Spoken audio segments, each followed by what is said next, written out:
Hey there, welcome back to my channel.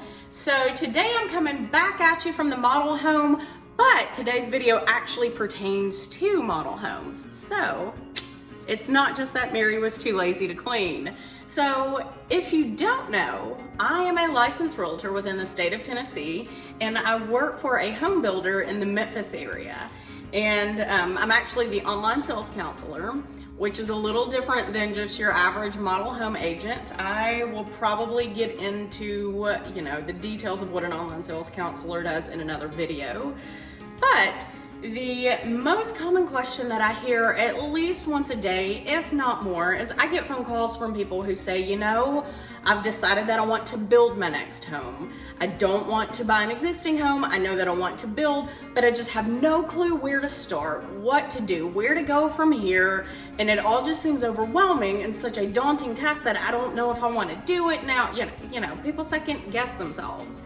And I get that, I totally get that. If you've never built a home before, then yeah, you don't know where to start, but that's why I'm making this series. And the thing is, building a home does not have to be scary or daunting or overwhelming. I mean, really, it is a fun and exciting thing to do. So that's exactly why I'm making this series, just to give you sort of a guide as, hey, how to build a home. Here's the process, here's what you need to do.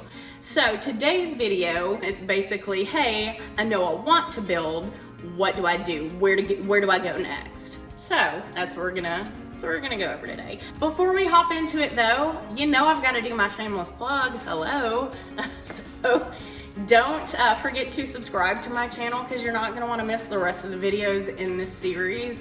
I also do shopping haul videos, I do cooking videos, I have a few of those in the works. Got a couple of unboxing videos coming up. So yeah, I do a lot of different things on this channel, so there's a little bit of something for everyone here. So don't forget to subscribe to my channel, turn on those notifications because you're gonna wanna know when I post another video so you can come and make fun of the Southern accent. And you can also hop on over to Instagram and follow me there. My Instagram handle is @MemphisMary02. Honestly, I post a lot of things on Instagram that don't find their ways into my videos. So you get a little something different on Instagram than what you do here on YouTube. All right, so let's just jump right on into it.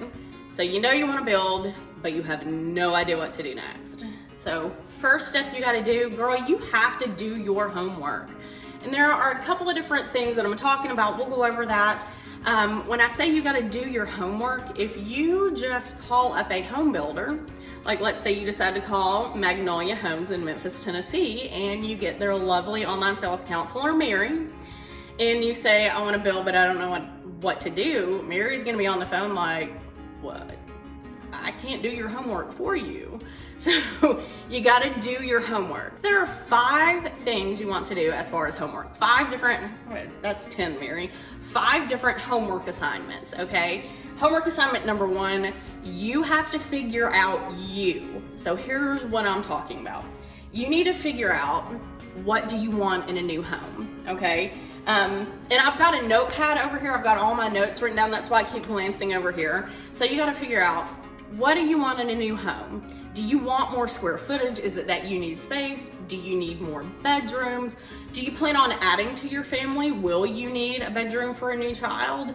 Or do you plan on moving an elderly parent in? So are you going to need to be able to make some accessibility accommodations to the house? Are you out to be an empty nester? Let's say you've already done your baby thing and your babies are about to graduate college and you're not letting them move back in. You would have taken a page from my parents' book. So are you about to be empty nesters, so to speak, and do you need to downsize? Do you not want to have to clean 5 bedrooms? Do you just want to go down to 3 bedrooms? So you need to think about that. An easy way, what I always tell people to do is look at your current home. What about your current home is working? What about your current home is just not working for you? And what would you change? All right, I'll use myself as an example. My current home, what I would change is I would definitely change the square footage. I'm gonna need more space because I do plan on having a kid one of these days. So I would need more space. What doesn't specifically work about my home is I have a very small master bedroom and bathroom. I would love to bump out my master bedroom and actually create a legit master bathroom. My closet in my master bedroom is tiny, so I'd love to expand that. So that's the first thing that comes to mind for me. I'd also like to have more storage around the house in general, and I would love to reconfigure my kitchen. So that way, let's say if I were the one looking to build a new home, what would I be looking for? I would be looking for a master suite that fits my needs. I would be looking for a kitchen that opens up to the living room, dining room area, much like this one does. I would want a kitchen island. I would want enough storage in my kitchen because y'all, I have way too many crock pots. It's a Southern woman thing, but I have way too many crock pots. I need storage for said crock pots. So you need to sort of do an assessment for yourself to see, all right, what is it that I'm looking for in a new home? And you know, if you're doing this assessment and you're just having like a creativity block, you're not coming up with anything, you know what? Go to a home show. And I'm not talking about like a vendor type event. When I say go to a home show, like in our area, we're having the Vesta home show right now. And basically with the Vesta home show, it's several different like new home builders have built new homes in a specific area. So you can go pay for a ticket and basically walk through 6 new homes. So, and you know, it gives you ideas. Like that way you can see, all right, here's what I like, here's what I don't like. I don't think I like the type of floor plan that has a dining room that's totally closed off from the living room and the kitchen.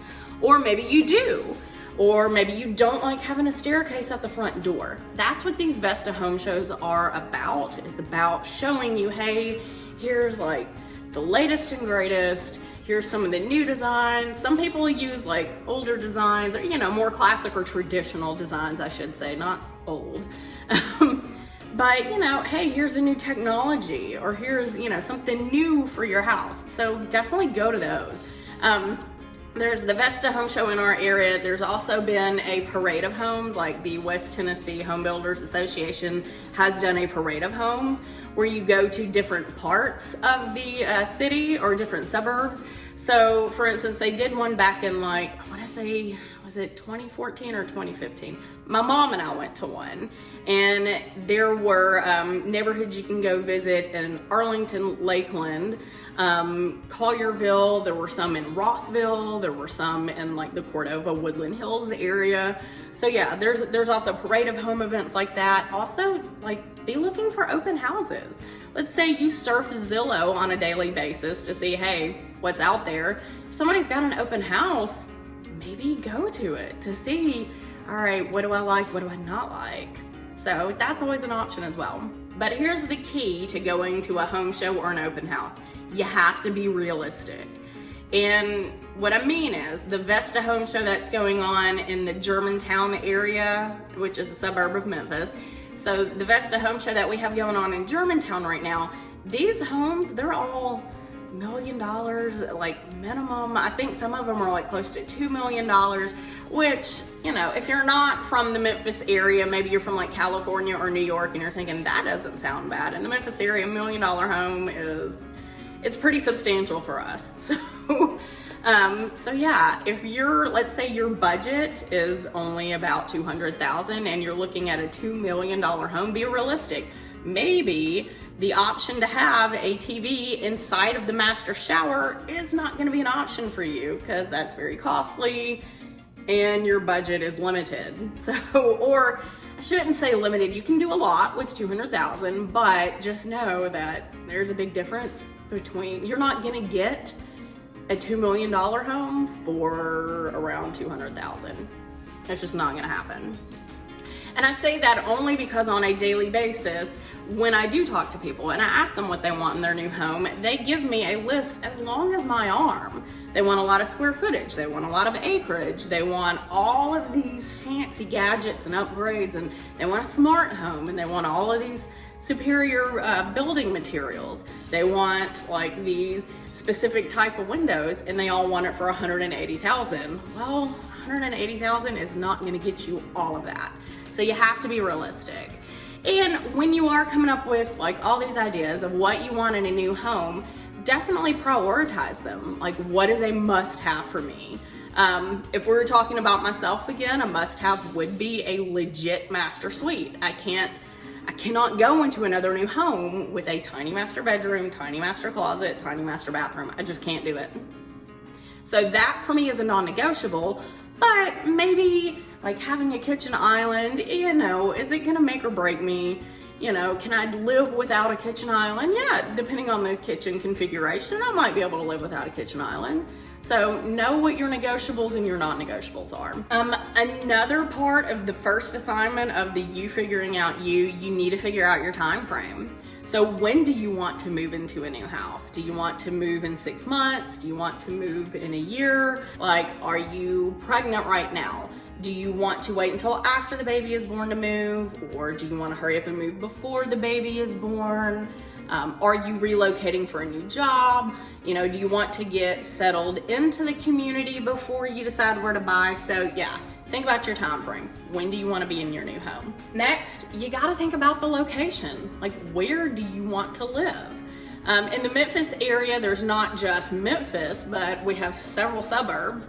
So, you know, the Memphis city schools are not the like top schools in the area. So right now, Germantown, Collierville, Arlington are the top, and Bartlett schools have a very like good reputation. Those 4 areas or suburbs have like stellar school systems. So is it that you need the school system? You might also want to consider proximity to work. Is that important to you? As for me, proximity to work is not too terribly important. Like, if I can find a house in the perfect location, I'll drive, you know, I don't mind my commute being longer. Doesn't matter to me. Also, well, like the proximity, you might want to think about proximity to your family members if you have family in the area, or your friends, or your support system. Also think like, you know, proximity, for some people, proximity to like church and activities matters. I've had several people call and say, you know, we live in this particular area and it's great, we have a fantastic home, but our church is in Collierville.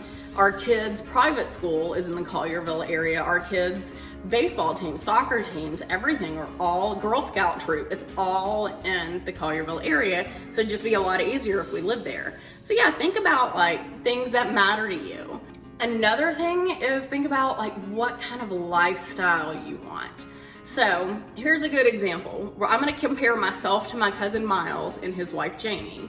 So Miles and Janie, they live in an area of Memphis called Mud Island. So it's downtown, but it's on like a little peninsula. Anyway, if you're from the Memphis area, you know what I'm talking about. But Mud Island, they love it because it's got the kind of lifestyle that they like. Like, they love the vibe of that particular area of town. They like the walking trails. They like, you know, walking around their neighborhood on Sundays. They love that. They love the amenities there. As for me, I hear Mud Island and I think, God, that is so inconvenient. Like, it is nowhere near a Target, and let's face it, I gotta be near a Target.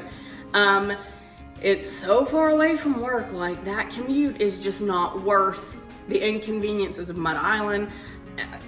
Y'all, does it look like I'm on a walking trail every Sunday? Hell no. So I could care less about the walking trail. My dogs are older, so like one of them I can't really even take for a walk at this point, or if I do, it's gotta be a really short one. So walking trails I could care less about. Like, Mud Island has like a few like boutique, like say a boutique grocery store and stuff like that. I don't really care about boutique grocery stores. I want to go to the Kroger and get like my food for a good price.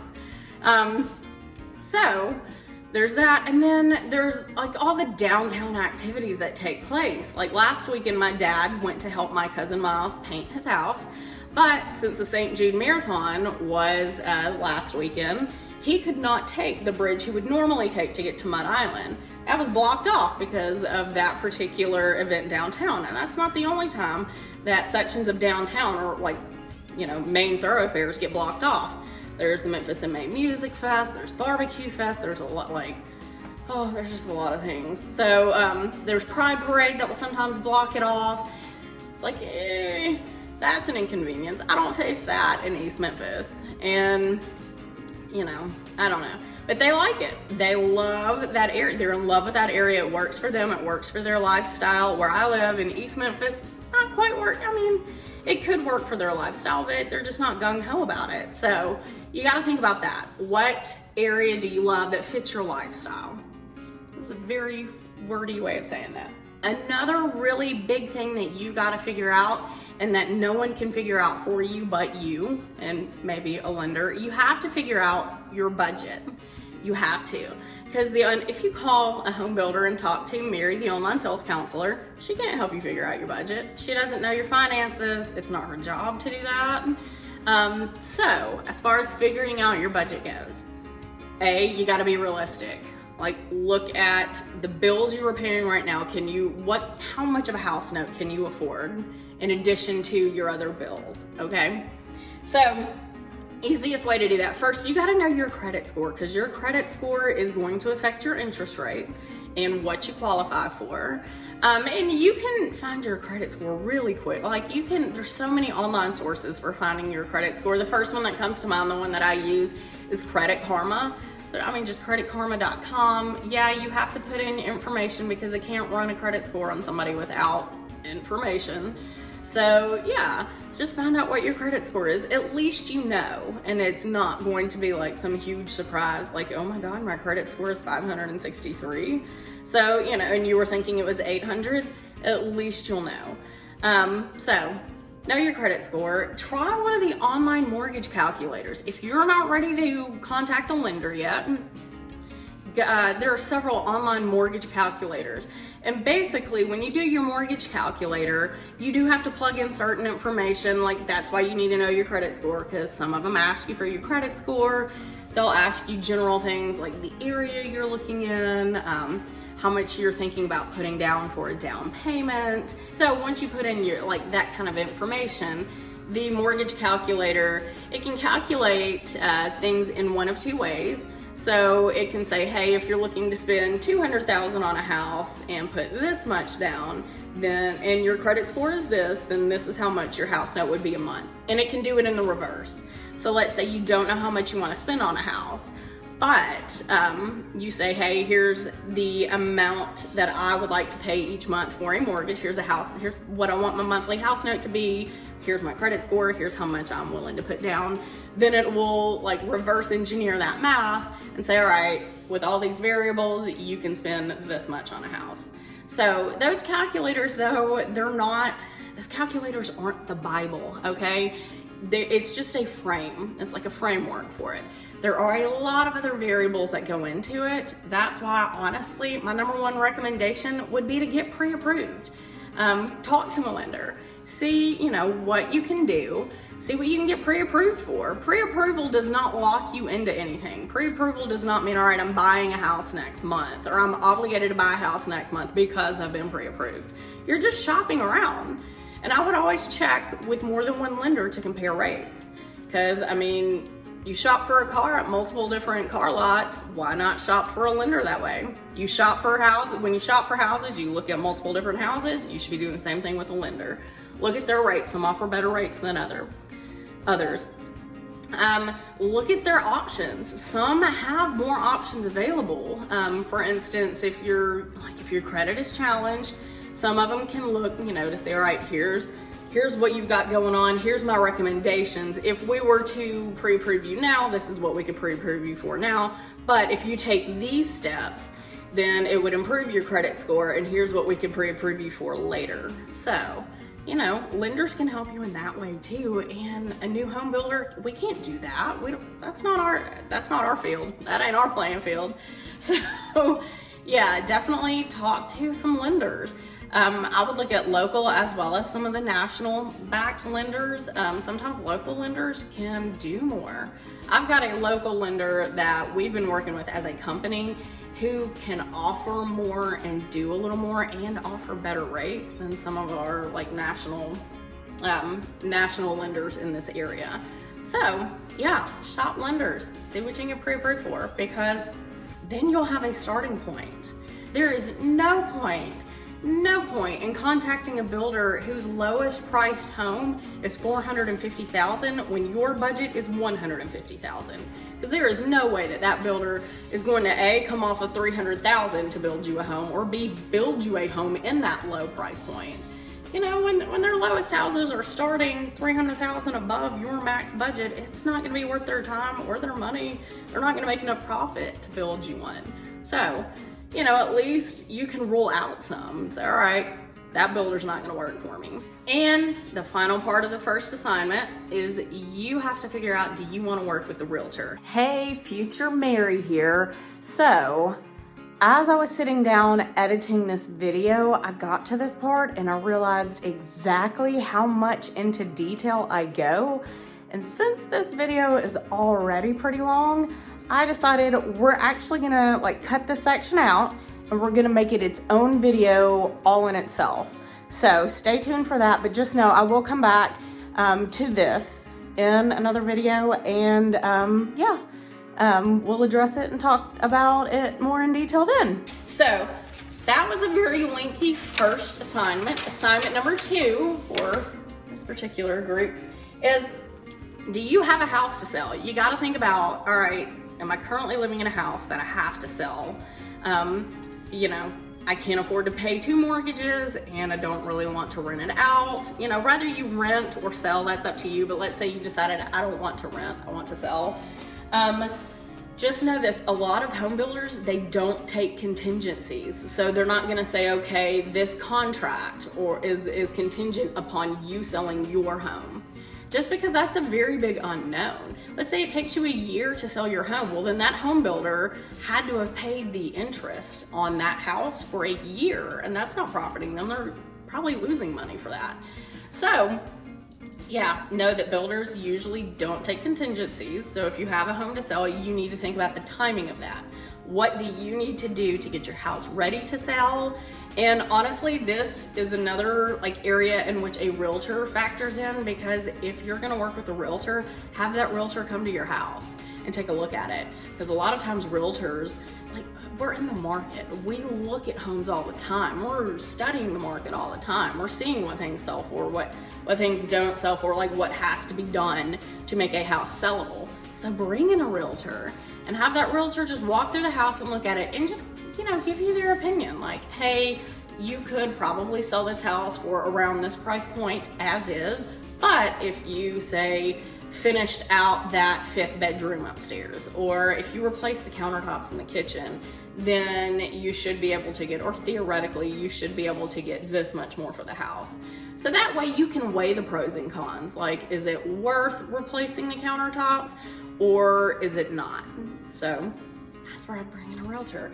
Another part of this assignment is think about your time frame. So first assignment, I told you got to figure out when you want to move into your new home. Well, that time frame is going to factor into when you sell your existing home. So, and a few things to think about there is, do you want to wait to put your existing home on the market until after you've moved into your new home? Some people actually do that.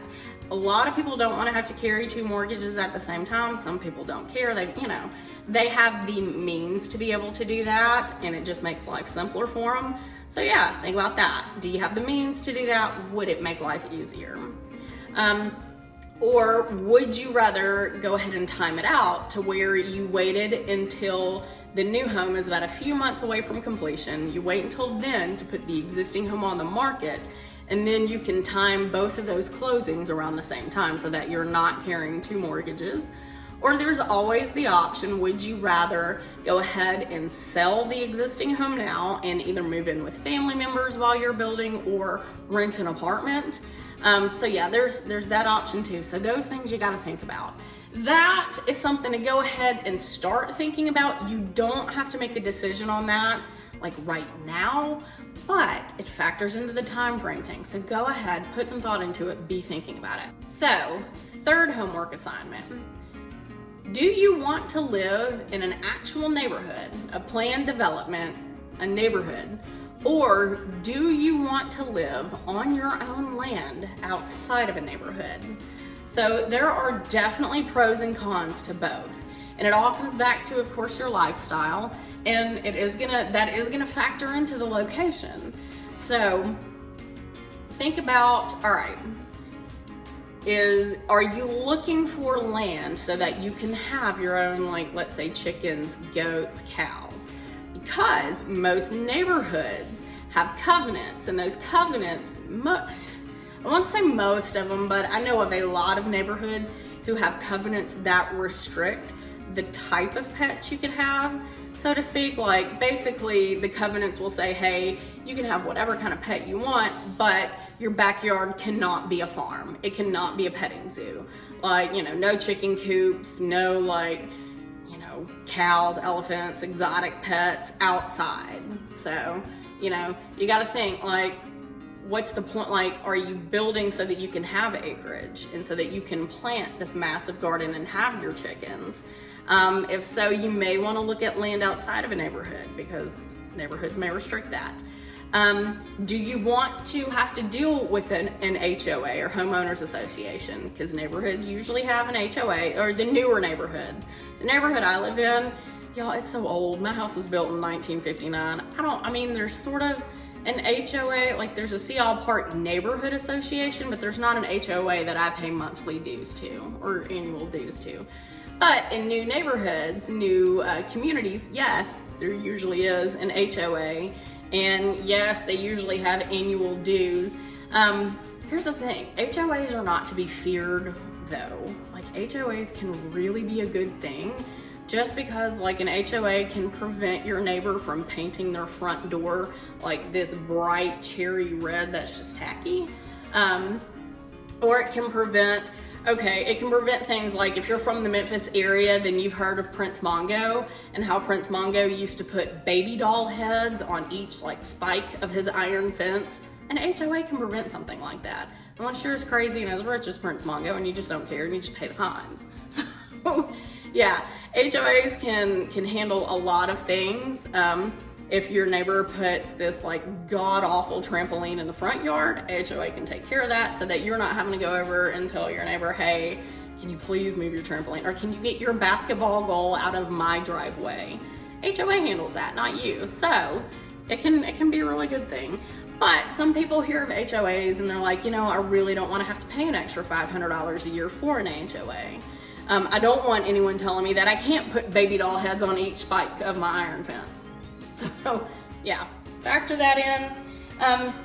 Take a look at the neighborhood amenities. It kind of goes back to the lifestyle thing. For instance, in one of our communities, we have both walking trails and a neighborhood playground. In another community, we're gonna have a neighborhood pool. Like, does that mean something to you? Would you enjoy it, get a lot of use out of it, or could you care less?